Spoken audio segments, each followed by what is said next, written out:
ಪ್ರಸಕ್ತ ಸನ್ನಿವೇಶಕ್ಕೆ ತಕ್ಕಂತೆ ವಿದ್ಯಾರ್ಥಿಗಳ ಶಿಕ್ಷಣಕ್ಕೆ ಪೂರಕವಾಗಿ ಶಿಕ್ಷಕರು ಬದಲಾಗಬೇಕಾದ್ದು, ಶಿಕ್ಷಕರು ತಮ್ಮ ವೃತ್ತಿಯನ್ನು ಪ್ರೀತಿಸುವುದರೊಂದಿಗೆ ವೃತ್ತಿ ಬಗ್ಗೆ ಹೆಮ್ಮೆ ಹಾಗೂ ದೃಢವಾದ ಆತ್ಮವಿಶ್ವಾಸ ಹೊಂದಿರಬೇಕು ಎಂದು ಉಡುಪಿ ಧರ್ಮ ಪ್ರಾಂತ್ಯದ ಧರ್ಮಾಧ್ಯಕ್ಷ ಅತಿವಂದನೀಯ ಜೆರಾಲ್ಡ್ ಐಸಾಕ್ ಲೋಬೋ ಹೇಳಿದರು. ಅವರು ಶನಿವಾರ Udupi Kannarpady Saint Mary's English medium ಶಾಲೆಯ ಸಭಾಂಗಣದಲ್ಲಿ ಆಯೋಜಿಸಲಾಗಿದ್ದ Catholic education society of Udupi ಧರ್ಮ ಪ್ರಾಂತ್ಯದ ದಶಮಾನೋತ್ಸವ ಮತ್ತು ಶಿಕ್ಷಕರ ದಿನಾಚರಣೆಯಲ್ಲಿ ಭಾಗವಹಿಸಿ ಮಾತನಾಡಿದರು.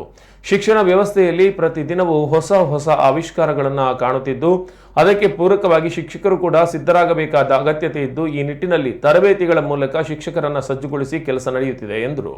ಕಾರ್ಯಕ್ರಮದ ಅಧ್ಯಕ್ಷತೆಯನ್ನು ವಹಿಸಿ ಮಾತನಾಡಿದ ಧರ್ಮ ಪ್ರಾಂತ್ಯದ ಗುರುಗಳಾದ ಮೊನ್ಸಿಂಜೋರ್ ಫೆರ್ನಾಂಡಿಸ್ ಗೊನ್ಸಾಲ್ವೆಸ್ ಮಾತನಾಡಿ, ಶಿಕ್ಷಣವೆಂದರೆ ಕೇವಲ ಮಾಹಿತಿ ತುಂಬುವುದಲ್ಲ, ಜೀವನವನ್ನ ಸಾಮರಸ್ಯದಿಂದ ಕಂಡುಕೊಳ್ಳಬೇಕಾಗಿದೆ ಎಂದರು.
ಶಾಲೆಗಳು 100% ಫಲಿತಾಂಶವನ್ನು ಗಳಿಸಿವೆ.